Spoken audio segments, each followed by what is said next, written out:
This is a book that I've had for quite some time, and it is called Developing Positive Self Images and Discipline in Black Children. And it is by Jawanza Kanjuku. Okay? Excuse me if I butcher that. Um, I don't mean any harm.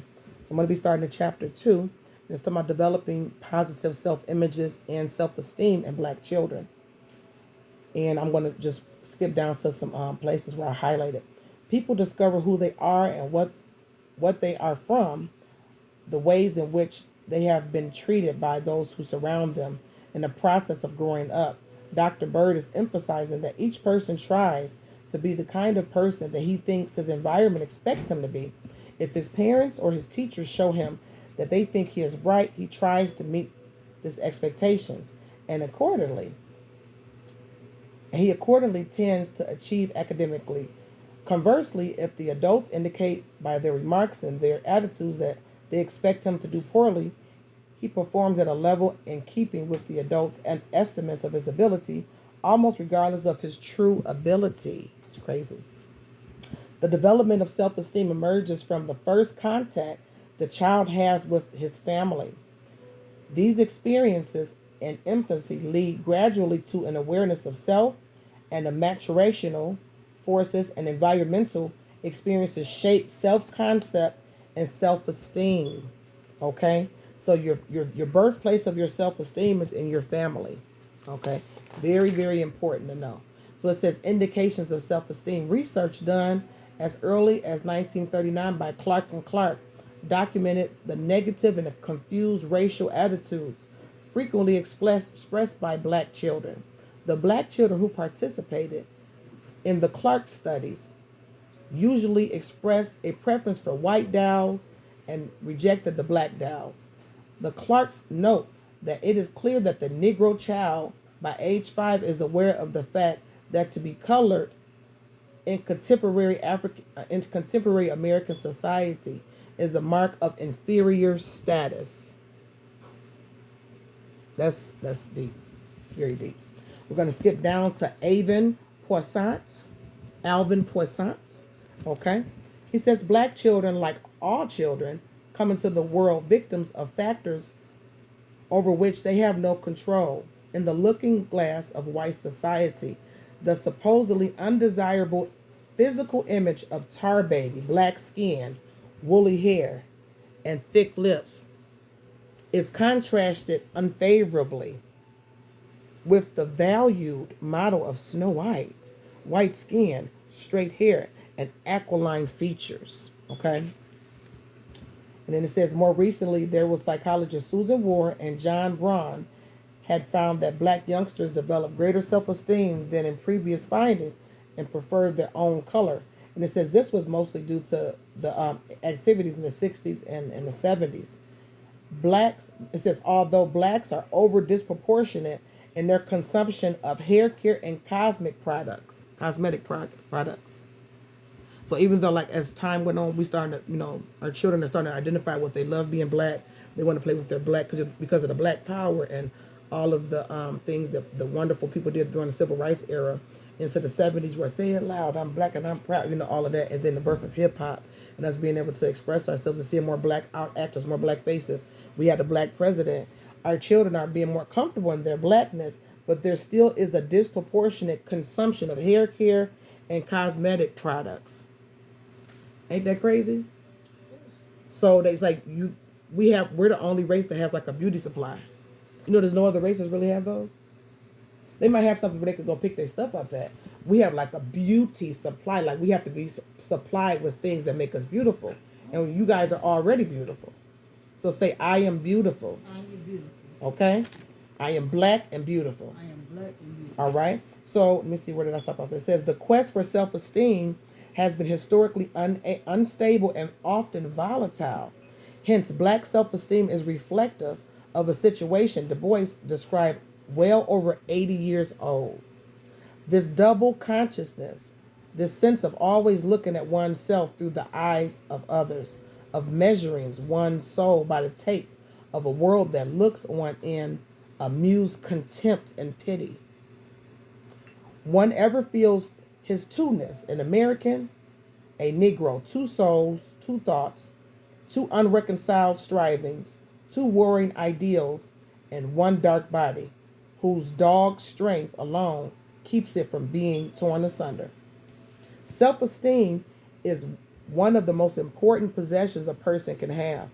We often hear people wishing that they had job, cars, clothes, money, spouse, or children, but seldom do you hear people talking about self-esteem and feeling good about themselves.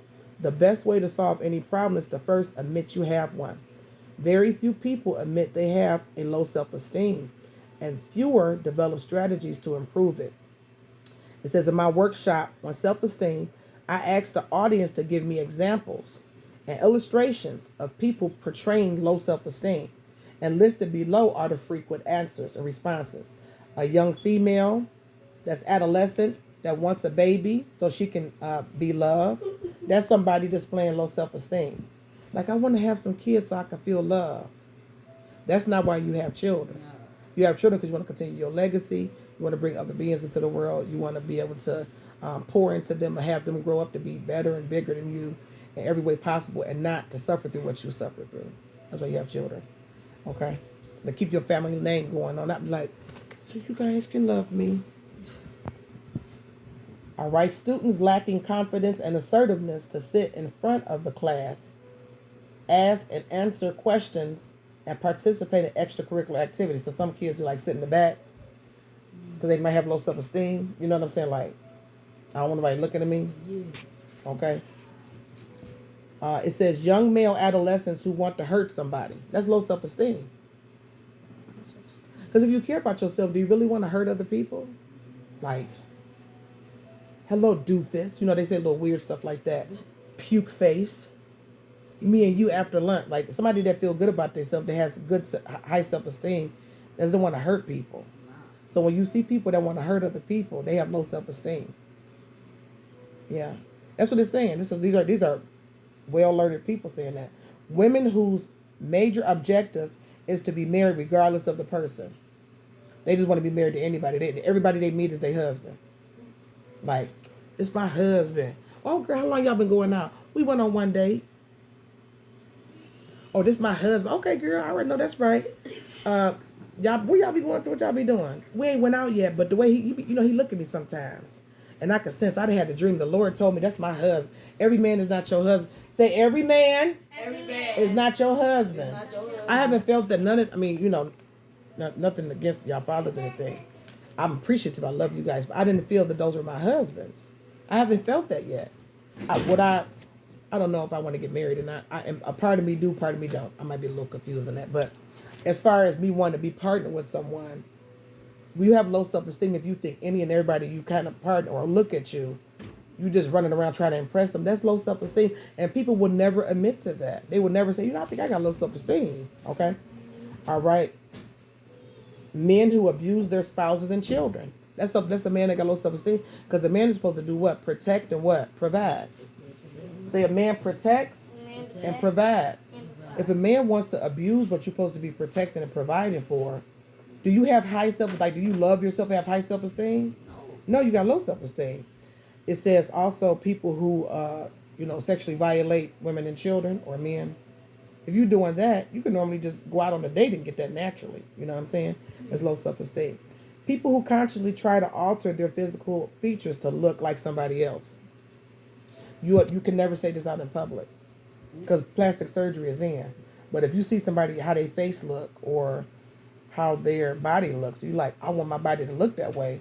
According to psychologists and studies, okay, that's going all the way back to the 70s, say it shows that you have low self-esteem, right? People who say, you ain't nobody, you black, such and such, such and such. People who talk down as verbally abusive, or niggers ain't blank. And probably the greatest expression of low self-esteem is suicide. So which just kind of sad. People who they're like, I don't want to be here anymore because they have low self-esteem. They feel like they're not worth anything, right? That's why it's important to reach out if you have, issues or talk to somebody you care about. And there are hotlines for that if you ever feel like that too. You know what I'm saying? You feel like anybody of y'all feel like that, y'all come and talk to me because I pump that self-esteem up and let you know that God loves you and you need it and you want it here. It's a reason for you being here and you be fine, okay? It says, what caused people to feel this way? What are the sources, institutions, and images responsible? Okay. Oh, it says what were they responsible? The University of Michigan conducted a survey in 1950